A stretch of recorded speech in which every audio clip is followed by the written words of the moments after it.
15 شعبان کی رات میں ہمارے ملکوں میں، جو ہمارے عجمی ملک ہیں، اس میں وہ کچھ ہو رہا ہے جو نہ میرے نبی نے کیا، نہ صحابہ نے کیا، نہ تابعین نے کیا۔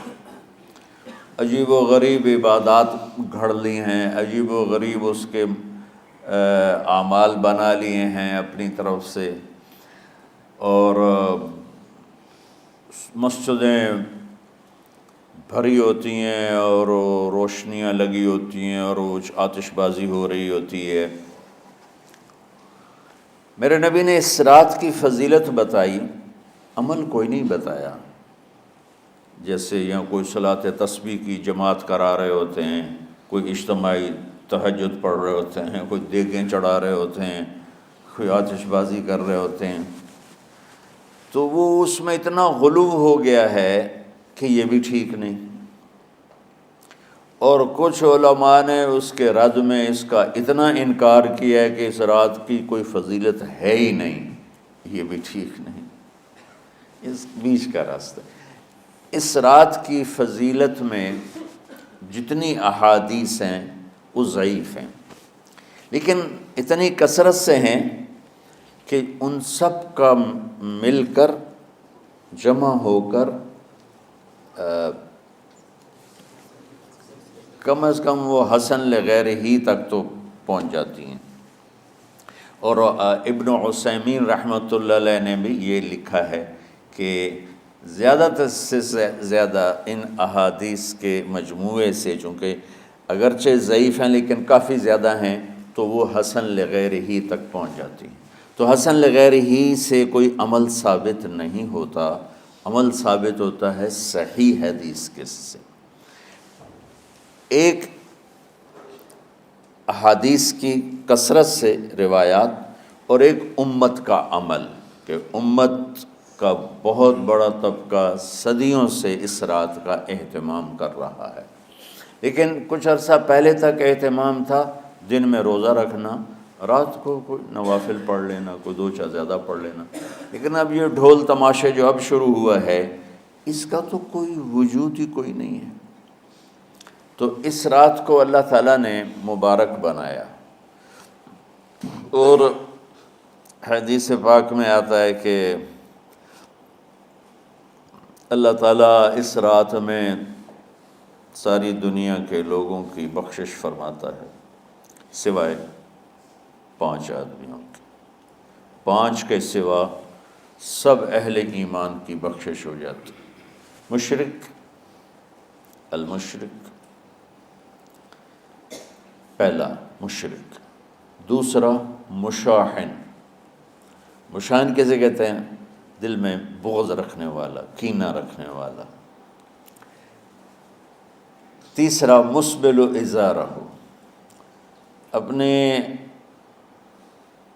پاجامے شلوار چادر کو ٹخنوں سے نیچے تک لے جانے والا، لیکن ایک شرط کے ساتھ کہ وہ تکبر کی وجہ سے ہو، سستی کی وجہ سے ہے، غفلت کی وجہ سے ہے۔ چونکہ جب آپ نے ایک مرتبہ اس کے بارے میں بات کی تو حضرت ابوبکر صدیق نے کہا یا رسول اللہ، میری چادر، عرب چادر باندھتے تھے، جیسے ہمارے پنجاب کا لباس چادر تھا، اب وہ کم ہو گئے۔ ہماری تو بزرگ عورتیں بھی اور مرد بھی سب چادر باندھتے تھے، شلوار کا تو کسی کو پتہ ہی نہیں ہوتا تھا ہمارے بچپن میں۔ یہ تو پھر آہستہ آہستہ جب تعلیم آئی تو شلوار دیہاتوں میں بھی اور شہروں میں عام ہو گئی۔ تو اگر وہ اس لیے لٹکا رہا ہے کہ طبیعت میں تکبر ہے، پھر اس وعید کا وہ حقدار ہے۔ اگر ویسے اس کی نیچے جا رہی ہے تو میرا مالک ایسا، وہ تو ہے ہی رحیم و کریم، ہے ہی رحیم و کریم، ہے ہی رحیم و کریم، صرف شلوار نیچے لٹکانے سے وہ اتنی شدید سزا دے۔ اگر اس کے پیچھے تکبر ہے، پھر ہے یہ، تکبر نہیں ہے تو انشاءاللہ وہ اس سے محفوظ ہوگا۔ تو اپنی چادر کو لٹکانے والا، لیکن بشرط تکبر۔ کتنے ہو گئے؟ عاق لوالدیہ، ماں باپ کا نافرمان، نافرمان ایسا کہ دکھ دینے والا. چھوٹی موٹی اونچ نیچ تو ہر بچے سے ہو جاتی ہے، نہیں، جن نے والدین کو ٹکڑے ٹکڑے کر دیا ہو اور ان کو دکھ دے دے دے دے کے ان کا سینہ چیر دیا ہو. چونکہ آپ کہتے ہیں پرزے پرزے کرنا کسی چیز کو، تو اپنے دکھ دے کر اپنی بدتمیزی کے ساتھ اس نے ماں باپ کا دل زخمی کر دیا ہو، ایک یہ نہیں معاف ہوتا.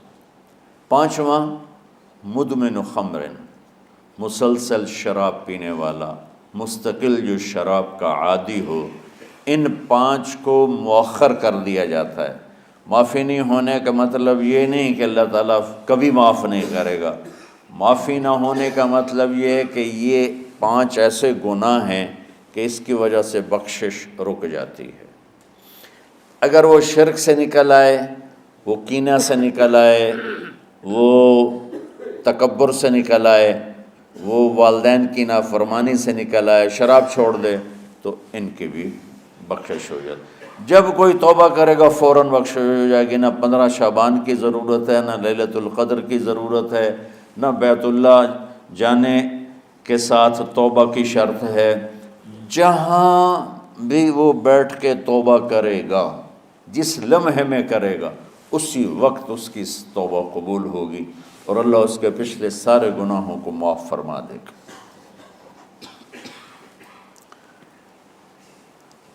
دن کا روزہ، رات کا قیام، زیادہ زیادہ قیام سے مراد نوافل ہیں. کوئی گھر میں پڑھ لے، کوئی مسجد میں پڑھ لے. نوافل، نفلی عبادات گھر میں ہی افضل ہوتی ہیں. میرے نبی سنتیں ہمیشہ گھر سے پڑھ کے آتے تھے. تہجد اپنے گھر میں پڑھتے تھے، مسجد میں نہیں پڑھتے تھے. سوائے اعتکاف کے آپ اپنے نوافل سنتیں سب گھر میں پڑھتے تھے اور مسجد میں صرف فرض آ کے ادا فرماتے تھے. اور اس کے بعد بیٹھنا ہوتا تھا تو بیٹھ جاتے تھے، اٹھنا ہوتا تھا تو اٹھ جاتے تھے. تو اعتدال اللہ کو ہر چیز میں پسند ہے. دنیا جو مختصر ہے اس میں کیسے پسند نہیں ہوگا؟ آخرت جیسے معاملے میں بھی اللہ ہم سے کہہ رہا ہے اعتدال، امتن وسطا. ایسے عیسائیوں کی طرح ترک دنیا بھی نہ کرو، یہودیوں کی طرح دنیا کے پیچھے نہ پڑ جاؤ. رزق حلال بھی کماؤ، اپنے بچوں کو بھی دیکھو، اپنے فرائض کو بھی دیکھو جو دنیاوی ہیں، اور اللہ سے بھی اپنا معاملہ ٹھیک کرو اور درست کرو. بعد کے زمانے میں صحابہ کے بعد سے ہی ایک انتہا پسندی امت میں آئی. ساری ساری رات جاگنا.